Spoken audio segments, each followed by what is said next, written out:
కొన్ని చక్రాస్ ఇంబ్యాలెన్స్డ్గా ఉంటాయి. అంటే లైక్ ఈ పైన హాఫ్ అంతా స్పిరిచువల్ వరల్డ్ అయితే ఈ కింద హాఫ్ అంతా మెటీరియల్ వరల్డ్. మనిషికి మెటీరియల్ వరల్డ్లో ఉండరు వాళ్ళు, పైన స్పిరిచువల్ వరల్డ్లోనే ఉంటారు.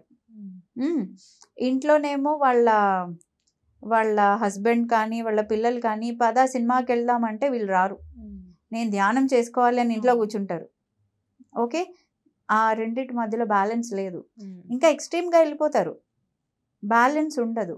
అప్పుడేం చేయాలి? మధ్య మార్గం, మిడిల్ పాత్.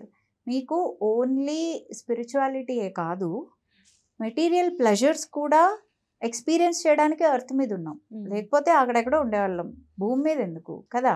మన చుట్టూరా ఉండే మెటీరియల్ వరల్డ్ని కూడా ప్లెజర్స్ కూడా తీసుకోవాలి కొంతవరకు, పూర్తిగా వదిలేయాల్సిన అవసరం లేదు. సో ఇటు ఫ్యామిలీని చూసుకుంటూ అటు స్పిరిచువల్ పాత్లో కూడా ఉంటూ మధ్యలో వెళ్తే అంత ఎక్స్ట్రీమ్కి వెళ్ళాల్సిన అవసరం ఉండదు. అప్పుడు కింద పైన బ్యాలెన్స్లో ఉంటుంది.